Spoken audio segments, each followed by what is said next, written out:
Well, this is me here, my brother Harold, and my sister Diane, and this is my dad, and my stepmother, my mother. Did Diane get married? Oh yes, What's her married name? Homenik, Can you spell that? Homeniuk. I-U-K. Okay. Let's start with your dad a little bit here. Tell me something about him. Something that you... Well, he was a farmer, a horseman. He was one that didn't like to venture into anything too elaborate. He had the theory, if you do something, if you don't feel you succeed, don't even try.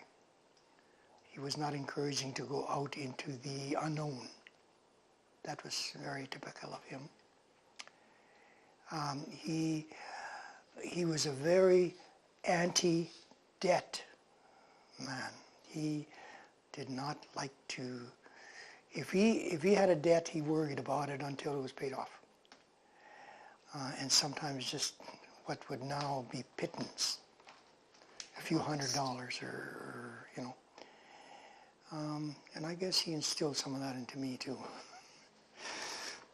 And honest, wasn't he? Honest as the days long. He would measure out, you know, he used to get some registered seed, and they'd buy, somebody would come and buy so many bushels, and he would always, let's throw a couple of buckets extra on there. You know, he was very, very honest. That was a very big part of his life. Tell me a little bit about your sister when she was a kid. What type of a person was she? Well, she was my little sister, and it's almost like I had her under my wing. You know, as kind of I was the big brother. Then later on, when she was older, she was a teenager, she started milking cows and on the farm, helped with the garden, and we became very close friends. We confided in each other, really, you know, and I think she kind of looked up to me a little bit, you know. Although she was 7, 8 years younger than I was, but when she was, 10, I was getting on to my teens. But I think she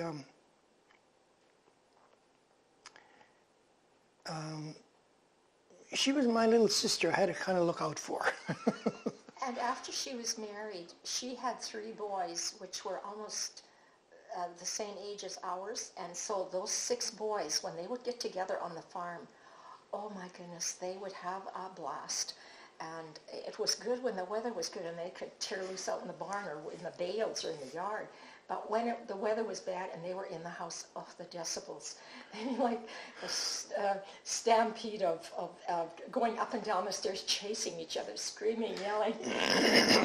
Those 6 boys, when they got together, they had a party. Yeah. And she used to love to come out and just let them loose, you know, just... Yeah, because her health was not good, so she liked to come back out to the farm. Yeah, she had cancer, lung cancer, and I think stomach too, because she had, anyway, her husband was a bit of an alcoholic, I guess. Anyway. Tell me a little bit about your stepmother. She had a beautiful voice. She could sing like an angel. Oh, yeah. It's very specific handwriting. That was very, very, it wouldn't be here. Anyway, you know, as a stepmother, she treated me very well. Yeah, you know, considering I was always that extra. But I think, like I said before, I think once Harold was born, I think it eased off quite a bit because I became an older brother. They kind of relied on me to kind of look out for a little bit here, you know. So I think things, and then when and a sister came along. I was the big boy. And what about Harold? What type of a little brother was he? Oh, he was a tag along. I mean, he would tag along everywhere. You know, you get to the point where you feel you're the big boy now, and here's his little brother tagging along. You know, I want to be with the other guys. You know. Did you pull him out of the dugout of the creek one day? Oh, that was an incident that I never even realized that happened until I heard it from others. We were down in the swimming hole, and I don't know how he got into deep, and all of a sudden he was over his head, you know, and he was splashing, and I couldn't swim a stroke. Yet I dove in without even thinking, my clothes on, everything, and I was able to go up to my neck and reach out to him and grab his hand and pull him out. And to me, it was just that's what you do, you know. And I heard it from people about a week later, and my dad said, I heard you pulled Harold out of the water. Oh, did I? You know, it was just something you don't think about. You just do. I mean, we could have, if he would have been a little further, I think he could have pulled them both in, you know. I mean, but that was not the thought at the time. He became a very good ball player, a pitcher. And I used to thrill in catching for him. You know, he'd have a terrific fastball and dead-eye dick. You know. And they won quite a few sports days and ball games. And he used to have such a. I finally had a catcher's mitt. I had to put a sweat pad in behind because my hand would swell up. But I would hold the ball and he would punk, you know, punk. You know. I mean, he was just dead-eye. You know. I used to really enjoy that. You know, I used to be proud of him. He'd fan the guys left and right. And well, later on, he went to university, and he became the learned one of the family. Anyway. Okay. You wanna... Go ahead. Okay, you want to tell us a little bit about how you two met? Actually, we grew up together, and again, the church events, we would see each other at summer school catechism, although Ben was older in the older groups when I was quite young, and we really didn't pay any attention to each other until as we were teenagers at some of the social events, fall suppers, weddings, and in those days, it was kind of a natural thing. Girls would dance with each other at quite young, and gradually the boys be too shy. They wouldn't dance with each other. They'd be too embarrassed to do that. Two of them would get together. Well, let's go, because the girls couldn't say no if they were out on the floor. It would be too embarrassing to say no, so they were kind of trapped to saying yes to dancing with these boys. And that was kind of at the beginning, and occasionally. And then one year, and I believe it was the year my mother was so sick, my father was delayed in his harvest, and I wonder if some showers didn't come through our farm that missed chrono. Ben's father finished his harvest, and we weren't finished yet. So after Ben my father hired Ben, and Mom was still in the hospital, not well enough, used to take food out to the combine for them to eat. They wouldn't stop for anything. They ate on the run, and we just got to know each other casually. She'd bring lunch out to the field. Yeah, in the car. Yeah, you know, I kind of like this girl. Was she a good cook? Well, I don't know if she cooked it, but it was delicious. Well, it was, yeah. Well, and then Jean was in the convent later. Yeah, I guess I did the cooking, because I don't know that Mom was able to do much, yeah. And then after that, he said, well, you know, the big date in those days was at a dance or something. If they asked you to have midnight lunch with them, which was usually a sandwich. Well, that was really, a big date. Everybody knows, oh, so-and-so had lunch with so-and-so, you know. And the gossip mill would be going. And then, well, it was just a very gradual thing. Yeah. How old were you? Well, I was about 23, I think. Yeah. Yeah, 20. Well, I'm 4.5 years older than she is. Well, I was 19. I was just, from October to December, shy of 20 when we got married. So it would have been... In other words, I robbed the 16, cradle. 16, 17 when we kind of dated, kind of dated. And it was, within 16... Well, you were older than 16. Well, no, 17, 18.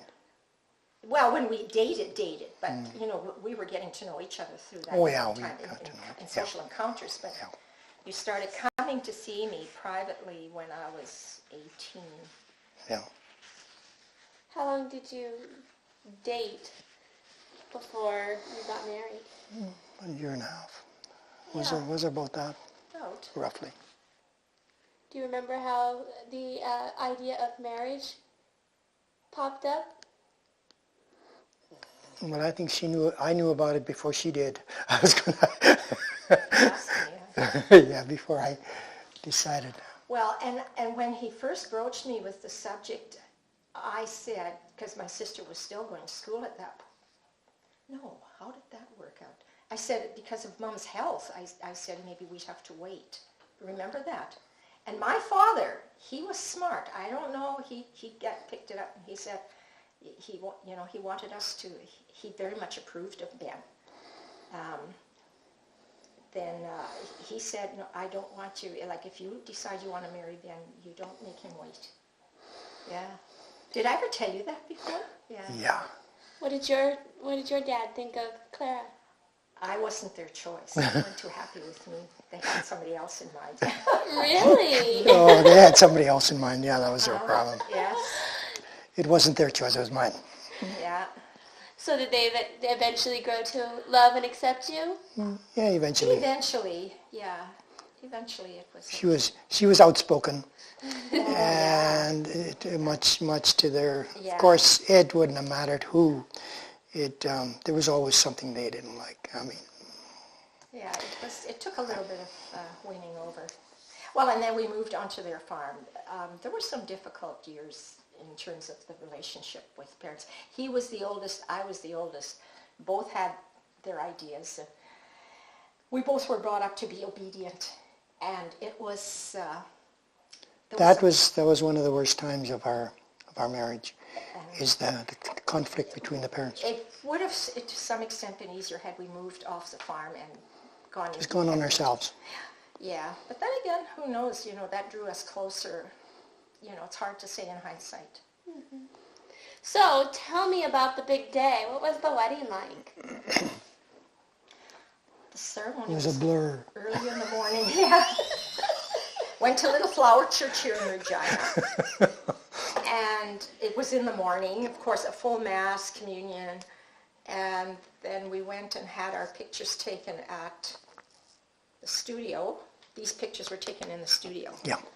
And then we drove out to Crono to the hall and had a lunch and danced all afternoon, had supper, and danced all evening, and again a midnight lunch. The food that had to be prepared.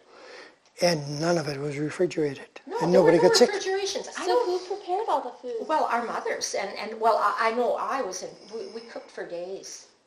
But, yeah, like nowadays, like just the idea of that food standing around. Like, And basically chicken. And, yeah, chicken, fried chicken we had, and soup for lunch, and they had a kind of sausage, and pies, and potato salads, and oh my. Yeah. Dinner, supper, and then midnight lunch Yeah. again. Well, I think they probably had bologna sandwiches for midnight lunch, I suspect. I can't remember. Yeah. I don't remember. Big long day. And it was foggy, remember? Yeah. Foggy. So how long did it take to prepare for a wedding like this? Send out invitations and all of that? When did you have to start? Virtually weeks. Oh, yeah. Well, yeah, the invitations. And we wrote them out by hand. I don't know what every family, like his family, like that. And there was no such a thing as people responding. You sent out these invitations. You didn't expect them to respond. You just expected a lot of people. And whoever showed up, showed up.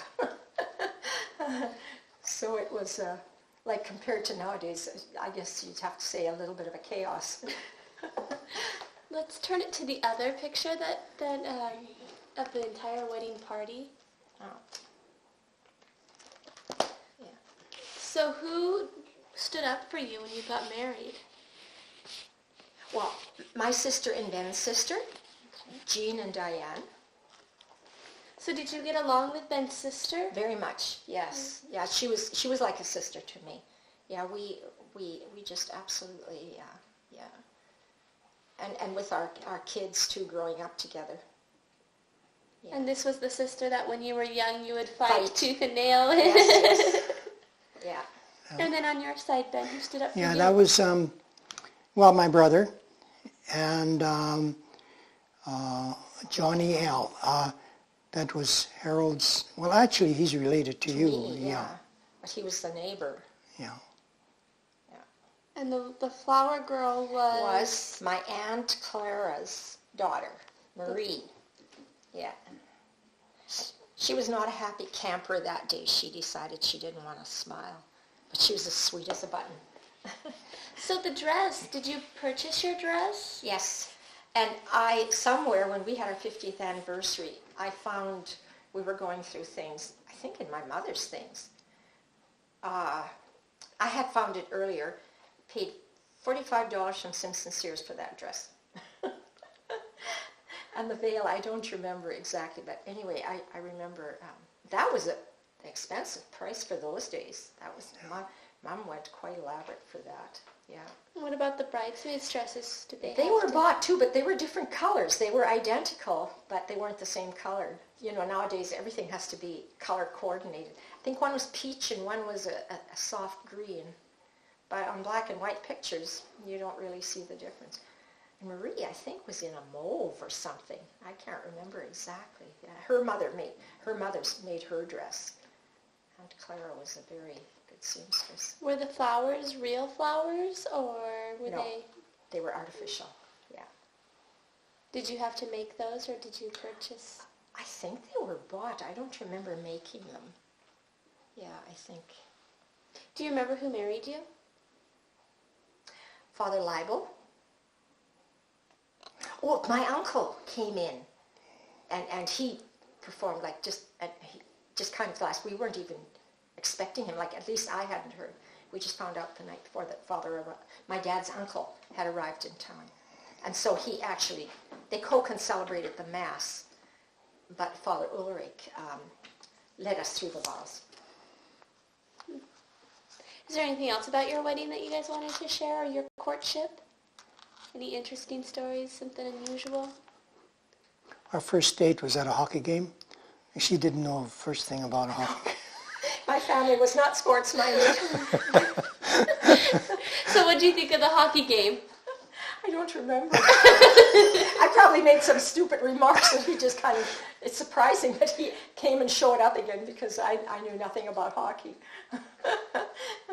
Probably showed off my stupidity because I was forever making comments about things even if I knew nothing about them. The one thing about when I was coming to see her, which was usually on a Sunday night, but every Sunday night the yard was full of company, and I was introvert, a real introvert. I came to see her, not the neighbors from 20 miles around, and there was a couple of times I went up, got to the driveway, and turned around and went home again. It's amazing that he persisted in coming to Her mother was always inviting. Yes. Always inviting a whole bunch. So when you first started dating or courting Clara, what did you think of her family? No, I liked her family. Her father was mechanical, and I found him very interesting too. He was very mechanically minded, and I had kind of a yen for that too, a type of thing too. I think that's why Dad liked you, because he could talk motors and cars. Yeah. Well, the one time he rescued me either too. It was in the middle of the winter, and all of a sudden I was driving a ton truck, and it stalled, and he came, oh, your gas line's frozen. So he just came and he poured some antifreeze in there and phoned him from Richardson, remember? Oh, yeah. Yeah. So did you like working for him when you were hired by him to work? Oh, yeah. Yeah, he made me do things that I had never done before. You know, that was one thing about handling a combine with and one thing I did do was, he was very, I guess that kind of, I heard a tiny click in the combine. I was on the tractor, a tiny click in the combine. I said, there's something there. And either his hearing wasn't good or he was too quick, he was too busy to think. And I said, there's still something here. Well, let's take a look. And sure enough, underneath, there's a trap there was a rock about that big, just in front, and every once in a while it would tick, you know. Oh, if that would have gone through. So I was quite pleased with myself that I heard it. It was abnormal. It shouldn't have been there. And I guess he didn't notice it. It was so mild. It was kind of caught in the trap, and as soon as a big wad came in, I guess it kind of rumbled it. And so after that, I think I'd won him over. Must have been. And what did you think of his family when you first... Well, I didn't have that much encounter before we were married, just the odd formal visit, you know. Yeah. And I knew them well to see them, but I didn't know them personally. So I only got to know them after. Was that something that was common actually back then, that the man would come and visit the girl and the girl wouldn't go visit the guy at his house and get to know his family? I suspect. Yeah, that seemed to be, Yeah.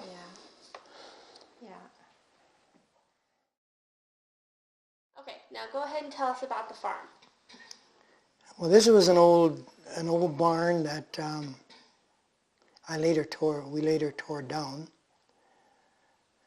And built a new one. Yeah. Yeah. And this was some of the old machinery here. Very obsolete. So this is the farm that, after you guys got married, you moved on to this farm? We moved on to this farm after we were married, yeah. And Ben's parents bought a house in Regina, and they retired in Regina here. Before you were married, is this where you lived with your father? And From 1939 on, I was 11 years old when we moved from that colony, 14 colony, out to this farm. Okay. So when you would play with your sister and your brothers, you were out in this yard out here? Yeah, yeah. Okay. So where would you sleep when you were a kid in this house? How was it set up? That had two rooms. There was a downstairs for Mom and Dad, and then there was two rooms upstairs that were, you had to go through one room to get to the other room. And then it was only after we were married that whole upstairs was renovated, and once we had the plumbing in. But there was no plumbing. No electricity. No electricity. There was a little ice cellar shed off to the other side there that we then would fill with ice in the winter and cover with sawdust and straw, and all summer that's where we would keep our milk and eggs and anything that was your refrigerator. So before every meal you'd have to go out and get the milk or butter, whatever you needed from down there, and bring it into the table, and after you would take it back down, or after milking, that's where you would place the cream, and that was our refrigeration. So do you remember when you guys got electricity, what year that was? 1958, the year our daughter Yeah, Kathy was born. Yes. Yeah. I didn't remember the year. 1958, yeah, the year Kathy was born. How did that change your guys' lives? Major. It changed it, believe me. Yes. Well, and that was just 5 years after we were married, but Mom and Dad bought us a refrigerator, and we bought ourselves a deep freeze while we thought we were in seventh heaven. And you could just flip a switch, no lights to fill with oil, and in the basement, you could go down and find things without a flashlight. It was wonderful. But the furnace was still coal. You'd have to stoke it every so often. Um, in the morning, the water froze on top of the cook stove Yeah. when she wiped it off. I mean, it was so cold. That was a good time to clean the stove because when a stove was hot, it was hard to clean off the spatters. So one morning I was still in my house coat and woolly slippers cleaning the stove, and Ben was dressing to go out to the barn. He said, "You know, the water's freezing on there." I wasn't quite awake yet. What about, you mentioned that you were really excited when you got a television. When was the first time you got television? Well, I built my own. Yeah, he took a television course, and that was the year I was pregnant with Cassie. And he studied that by Christmas. He got it in the mail, and he faithfully, lesson by lesson, and in the end he got this great big box with all kinds of funny doodads, and his father looked in this box, and Ben said, "I'm going to put together this TV." And his father in German said, "Das will ich auch mal sehen." In other words, I'd like to see that. But he was as proud as punch when the thing worked. And he made the cabinet for it because it was just this picture tube. It was just the chassis with the picture tube on it and the chassis. And so his father built the wooden cabinet for it. So what year was that in? Well, 50... Well, we didn't even have the power yet. No, we didn't. 50... I did that. 50. I did that with right.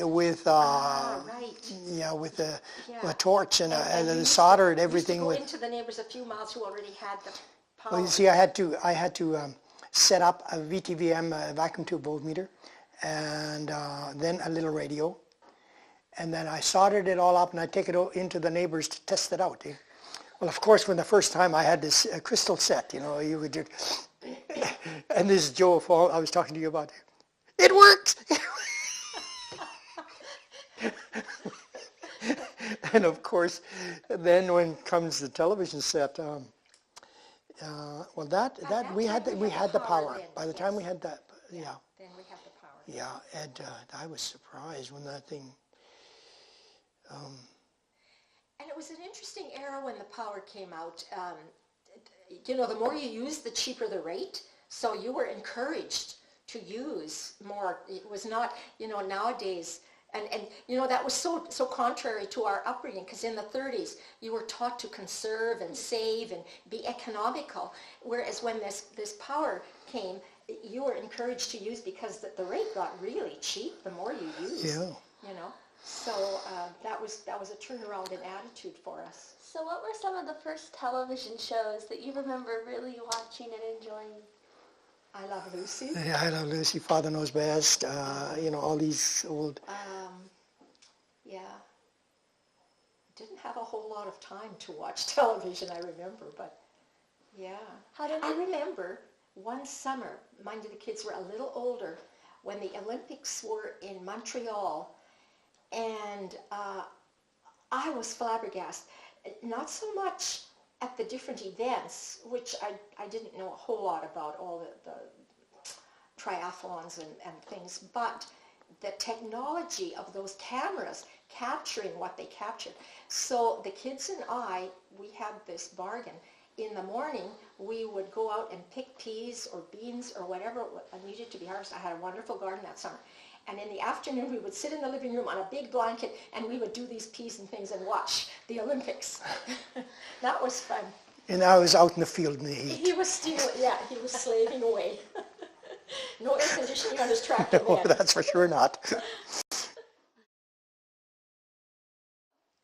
Okay, so this is your mom and dad's wedding picture, Clara, right? Yes, and Mom and Clara, Mom and Dad got married rather quickly because her stepfather didn't approve. He had someone else in mind for Mom, and her mother, approved of John.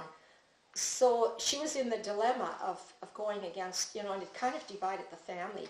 But they got married and left. And so Mom had no wedding dress ready or anything, but Aunt Clara, her sister, had this new dress. She had been working in a hospital and I think had saved her money. And so Mom got married literally in a borrowed dress. And then they came down from Crobert to Regina. And I don't know where, in some studio, they took this formal picture.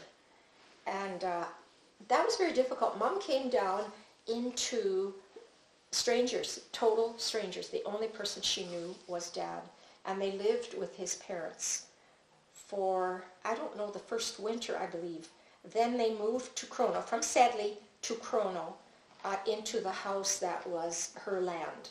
And the house was there. And of course they had to do a lot of fixing there because that house had been empty for a lot. That was the house she was born in. And that was the house that eventually I was born in then in Crono. So can you tell me a little bit about your mother? What type of a mom was she?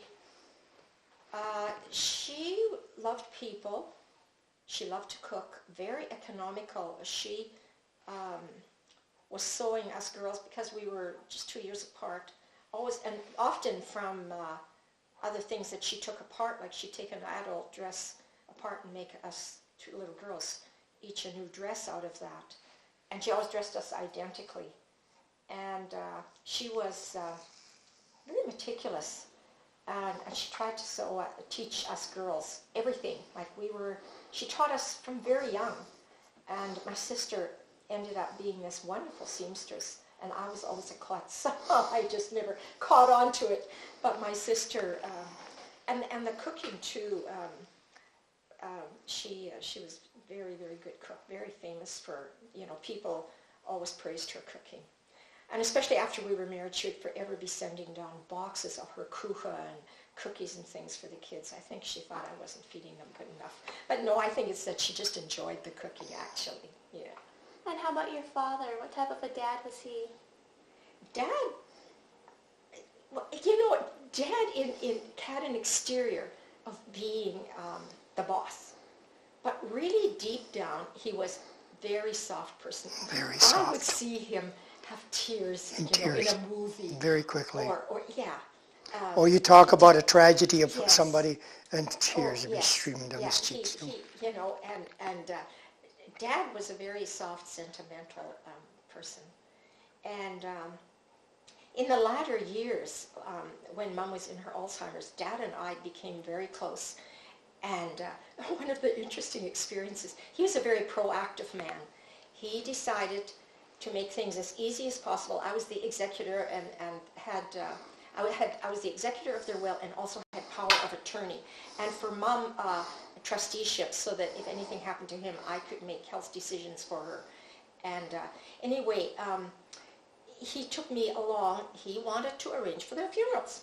And so he took me along and we picked out the coffins and he made sure that Mom's was more expensive than his and things like that. And it wasn't a morbid event at all. And we had our jokes and it was an interesting event doing that with Dad. And in the end, I was really, really grateful to Dad. It was when the time came, it really made it easier for me. Do you know how those two they met each other? Yes, Dad was hired up neighbors to Mom's parents, Chris Schneider, as a hired man, and that was his uncle. And so again, it was harvest that brought them together. And when you think back to your childhood, what type of a marriage did they have? I thought it was a good marriage. I don't remember them ever fighting or disagreeing, at least in front of us kids, until Mom's Alzheimer's set in. And I was so shocked in the beginning because, well, by that time I was in my 50s. They were both coming to me behind each other's backs and complaining, and I knew there were problems. In the beginning, I didn't know where the problem was or who the problem was, and it took a while to sort out how to help them and what to do. But I'm glad in hindsight that they had the confidence in me that they turned to me with some very confidential things. Okay. This is my grandfather and grandmother, Andrew Seiferling. He immigrated in Canada with his parents. Michael Seiferling and Clara was his mother. They arrived from Russia and they homesteaded at Crono on September the 4th, 1893. And I have these facts because my mother wrote down everything. And she wrote down that they lived in tents while they built a house. And Catherine Weimer first married Andrew Seiferling. And in her second marriage, she married Paul Wandler. In her first marriage, she had my mother, Anna Mary, and her sister, Clara. After she married Paul Wandler, they moved out to Crobert, where they had quite a large family. How did your grandfather die? Blood poison.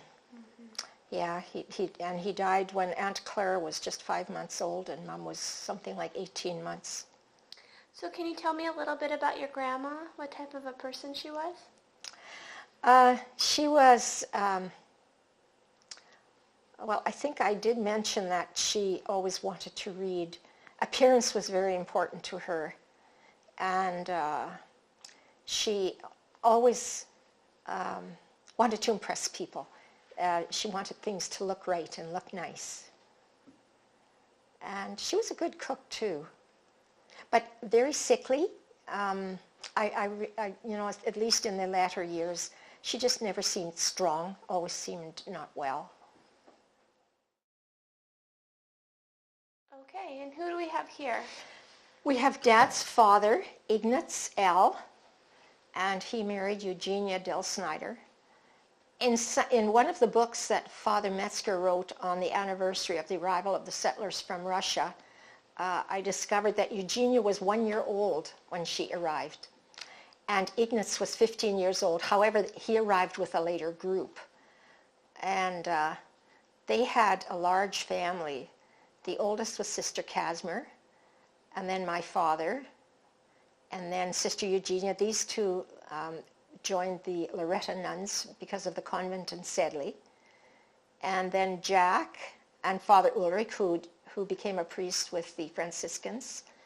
Andrew, he was in the war. Clementine, Aunt Clem, she died of tuberculosis.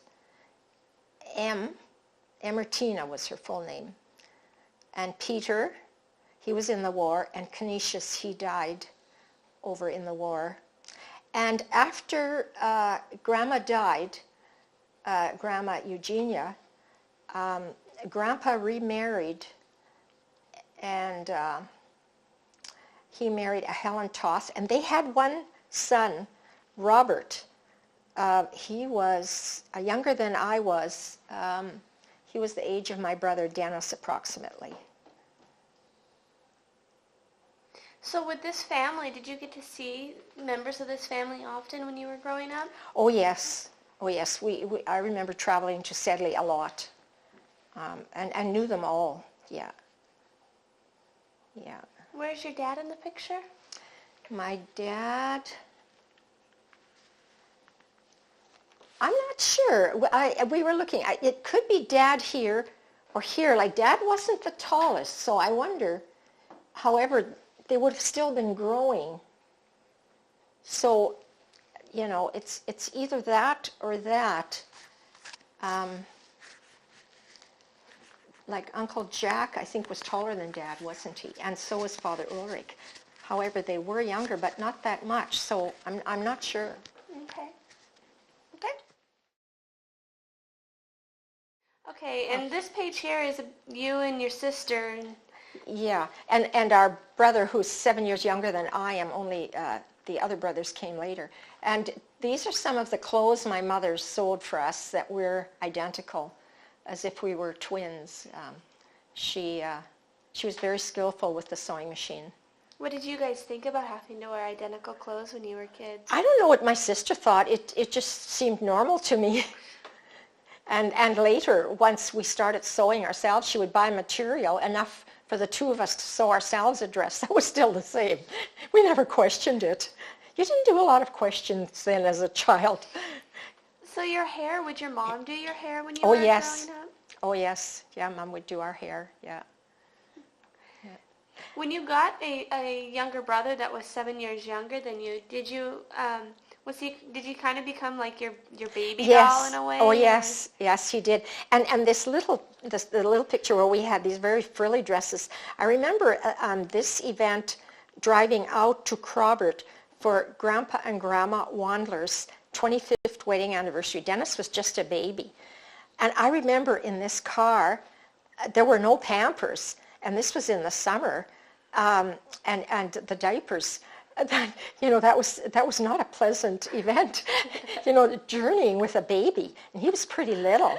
Yeah, but we had a wonderful celebration, and they had it in the yard, and they fixed up a granary in the yard and had this big celebration. People came from all over, and it was a big party. So you were about, what, 7, 8? Well, Dennis was just, it could have been the summer after. Dennis was born in November, so I suspect it would be this, so I'd have been maybe 8. Yeah, or 7, like 39, 33. I was 33. He was, yeah, I would have turned 7, I think, the month after he was born. Yeah. Okay. Okay, and what do we have here? This is my mom and dad. This is about the only, no, I have one more picture of my mother. Yeah. And that's the only ones I've had. And this is my mother's parents, Peter, Michaeline Geiger. And this is my sister and her husband, Diane and Mike Humanock.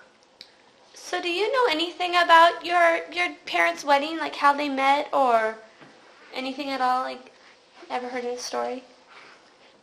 The only story I know of is my mother's brother, Uncle Tom. He liked my dad. But of course there was somebody else was after my mom. This is stories that I've heard later. And so one night he was up there to dance. It was about an hour, about 3/4 of an hour drive with a car. Anyway, one night he came out and they couldn't find the car. Here, some of my dad's rivals had pushed it into the slough. And of course, Uncle Tom then came to Dad's rescue, and he made this guy that he knew was behind it, made him pull it out. With a horse? Well, I don't know how he convinced him, but Uncle Tom was quite stocky. But that's one of the funny stories that I heard about him. And, well, I guess he must have got a horse or something, because he was just living about 4 doors down. And these were the grandparents that Yes. you would go over and visit? Yes. Okay. And my grandfather was the, like I said, the generous one. Yeah. The one that would give you 50 cents instead of 5? Yeah, right. Yeah. And this is Mom and Dad and my brother's wedding, and it's my brother's wife, Eleanor. Eleanor used to be Eleanor Wohlbaum. Okay.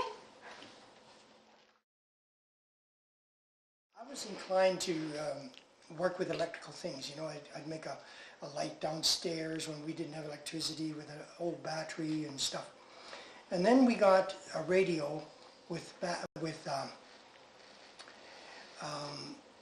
these 5 tubes in it, and it was always the A battery that went on it, and that you could replace with. You get these battery packs, and they were expensive. We couldn't afford it. Anyway, so I started using a 6-volt battery and used 1/3 of it for the A side. I connected it up, and it would last long. But then, if it was charged too much, 2 volts, there's only 1.4 volts supposed to be going in there, and I put in 2 volts. So what happened? I popped all the tubes. They were all in seals. He did that a couple of times. And let me tell this. One day I saw this ad in some paper saying, learn to fix radios and TVs at home. And I thought, oh, Ben. I said, so I convinced him, literally strong-armed him to apply. I said, maybe it'll cost us $35, remember? $35. I said, it'll be worth it. You'll know what you're doing. So he applied with my pressure. We didn't hear from anything, nothing. One day somebody knocked on the door to interview Ben, and it didn't cost $35, it cost $300. Continue. So he hawed back and forth, and then finally if we would pay it off so much every month, and he gave us a an installment payment, well, why not try it, So I tried it in the fall, and they sent me a kit. First of all, a vacuum tube voltmeter, and then you assemble it, and then you get these courses. You go as you go, as you get each lesson, they have an exam, and you send it back, and then they mark it, and then you keep on going with the next one. They sent it. And by spring, I had gone through it. But I had one snag. I was not good at geometry, and there was a lot of figuring, like, you know what I mean, volts and amps and all this. And that's where she came in. Well, I had just a few years before gone through high school, and I loved the math, and so I was able to help him a little bit. He did fine. I was just able to give him a confidence. And then finally, towards spring, here comes this box with all the. I had to buy the picture tube at a store downtown, but all the paraphernalia, volts, resistors, coils, transformers, all this, and I started putting together, and it worked. And I plugged it in, and it worked, and it didn't blow up. How long did you have it for? Oh, several years. Yeah. Oh yeah, we used that for several years. It was hard to see here. You can't see it because of the glare, but somewhere once it was in the cabinet. Frame, yeah, his father made the cabinet. Yeah, it was okay. Huh.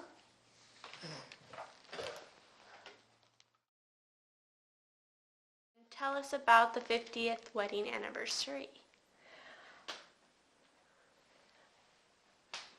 Our 50th anniversary was October the 12th in 2003.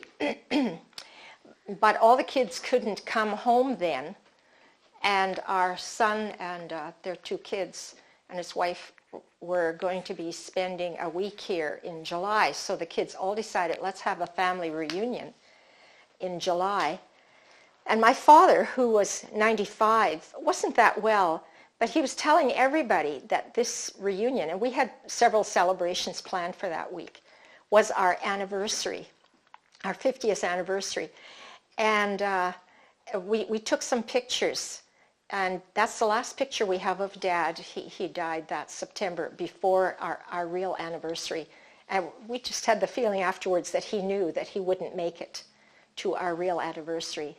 And that's probably the only picture we'll get of everybody. All our grandchildren are there, and even the youngest one, who is just a few weeks old. She was born in March, and this is July. And our older grandchildren, they're all there in this picture that we took that July. So that's kind of a special picture for us. And how long have you guys been married now? 53. It'll be 53 in October, yeah. Okay. Well, now I'll go. Oh, I already marked it. I'll go ahead and ask you a couple concluding questions. Well, actually, just one concluding question. Why did you guys decide to participate in this project today?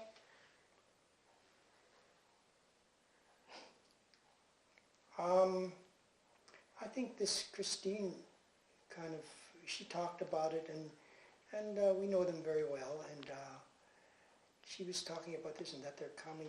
Would you be interested? And then we thought about it, and yeah, okay, but I was very apprehensive. Now, what are they going to, if they go into history, into dates and so I was a little skeptical, but we'll try it. We can't, there's nothing to lose, and that was my... Yeah, it was Christine that spoke to me about it.